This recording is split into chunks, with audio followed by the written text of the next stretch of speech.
भेड़िया। Eric 15 साल का एक लड़का था। उसकी मां की 2 साल पहले ही एक कार एक्सीडेंट में डेथ हुई थी।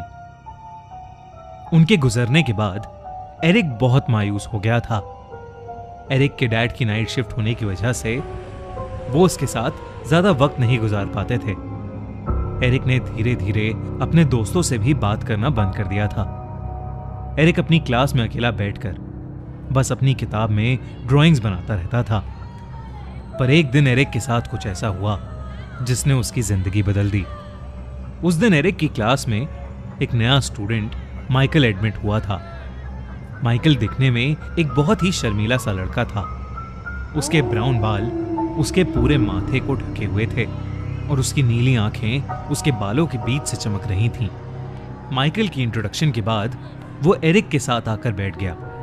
माइकल एरिक से बात करने की कोशिश करने लगा, पर एरिक किसी से बात नहीं करता था। वो माइकल को इग्नोर करके अपना सर झुकाकर अपनी किताब में ड्राइंग बनाने लगा। थोड़ी देर में स्कूल खत्म होने की घंटी बजी और सभी बच्चे अपने अपने घर जाने लगे। एरिक भी अपनी साइकिल पर स्कूल से बाहर निकला कि तभी उसने देखा स्कूल गेट के बाहर कुछ लड़के माइकल को बुली कर रहे थे। माइकल ने एरिक को देखते ही उसे मदद के लिए बुलाया, पर एरिक ने उस पर ध्यान नहीं दिया और अपनी साइकिल लेकर वहां से चला गया। लेकिन कुछ दूर पहुंचकर एरिक को बहुत बुरा लगने लगा। उसके दिमाग में बार बार मदद मांगता हुआ माइकल आ रहा था। वो वापस स्कूल गया, लेकिन वहां पहुंचकर उसने देखा कि वहां कोई भी नहीं था। तभी एरिक को माइकल अपनी साइकिल से एक रास्ते पर जाते हुए दिखाई दिया। उसके पीछे वही लड़के लगे थे जो उसे बुली कर रहे थे। एरिक भी माइकल की मदद करने के लिए उसके पीछे चला गया। साइकिल चलाते चलाते वो एक ऐसे रास्ते पर आ गया था जिसके दोनों तरफ जंगल था। एरिक को लगा कि शायद वो भटक चुका है और उसने वापस मुड़ने का सोचा, लेकिन वो जैसे ही मुड़ने लगा उसे जंगल की एक तरफ से थोड़ी हलचल सुनाई दी। एरिक ने उस तरफ नजर उठाकर देखा तो रोड के साइड पर लगी झाड़ियां बहुत जोर जोर से हिल रही थीं। एरिक हिम्मत करके उन झाड़ियों के पास गया तो उसकी रूह कांप गई।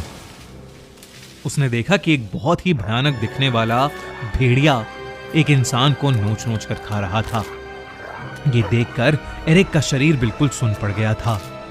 उसने ध्यान से देखा तो वो शरीर जिसे वो भयानक भेड़िया चबा रहा था वो किसी और का नहीं बल्कि उसी लड़के का था जो स्कूल के बाहर माइकल को बुली कर रहा था। एरिक धीरे धीरे पीछे जाने लगा कि तभी उसका पैर नीचे पड़ी एक सूखी टहनी पर जा लगा, जिससे एक जोर की आवाज हुई। उस आवाज को सुनते ही वो भेड़िया पीछे मुड़ा और सीधा एरिक के ऊपर झपट गया। एरिक अपना पूरा जोर लगाकर खुद को उस भेड़िए से बचाने की कोशिश कर रहा था कि तभी उस रोड पर से एक कार गुजरी और वो भेड़िया अचानक एरिक को छोड़कर जंगल की तरफ भाग गया। एरिक तुरंत खड़ा हुआ और घबराई हुई हालत में वहां से अपनी साइकिल लेकर भाग गया। उसने जल्दी से जाकर पुलिस को इन्फॉर्म किया और पुलिस को लेकर उसी जगह पर पहुंच गया। पर ना तो अब वहां पर कोई भेड़िया था और ना ही किसी की बॉडी। पुलिस को लगा कि एरिक उनके साथ कोई मजाक कर रहा है और उन्होंने एरिक को डांट लगाकर घर भेज दिया। अगले दिन स्कूल में एरिक अपने फेवरेट टीचर मिस्टर ब्लैक से इस बारे में बात करने गया। एरिक की मॉम के मरने के बाद प्रोफेसर ब्लैक ने एरिक को काफी इमोशनली सपोर्ट किया था। एरिक को यकीन था कि कोई उसकी बात को समझे ना समझे, मिस्टर ब्लैक जरूर समझेंगे। एरिक ने अपने साथ हुआ किस्सा उन्हें बताया और एरिक की बात सुनकर मिस्टर ब्लैक हैरान हो गए और उन्होंने अपने कमरे के दरवाजे को बंद किया और अपनी अलमारी में से एक पुरानी सी किताब निकाली। एरिक को कुछ भी समझ नहीं आ रहा था, पर फिर मिस्टर ब्लैक ने उस किताब को खोला और कहा कि उन्हें ऐसा लगता है कि एरिक ने जो कल देखा वो कोई मामूली भेड़िया नहीं था बल्कि एक वेयरवुल्फ था।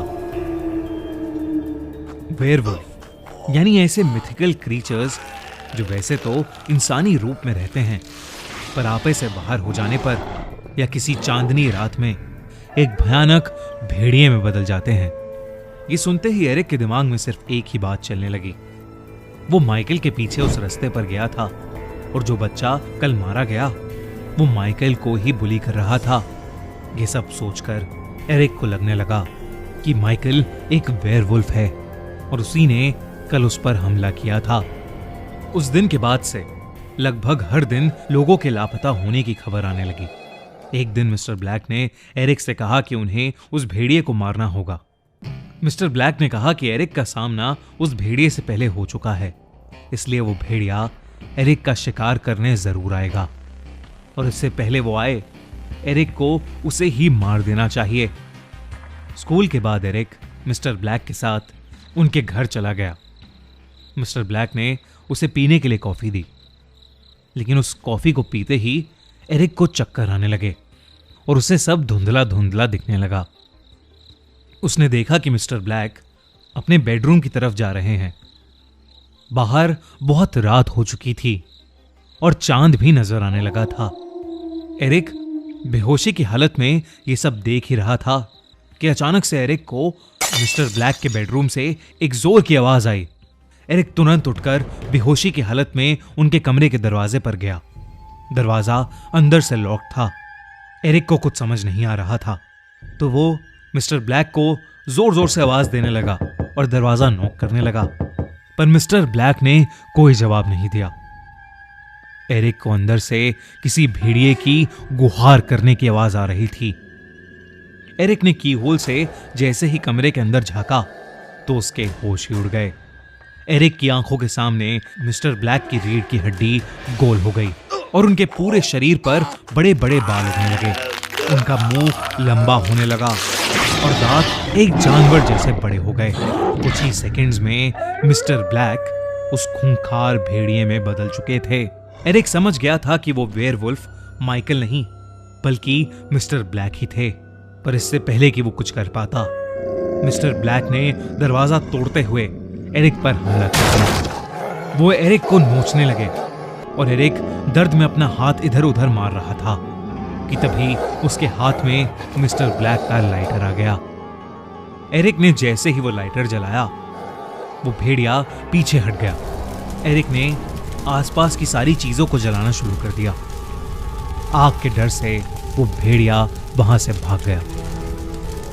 जब पुलिस मिस्टर ब्लैक के घर पहुंची तो उन्हें दिखा कि मिस्टर ब्लैक का घर जला पड़ा है और एरिक एक कोने में बेहोश पड़ा है।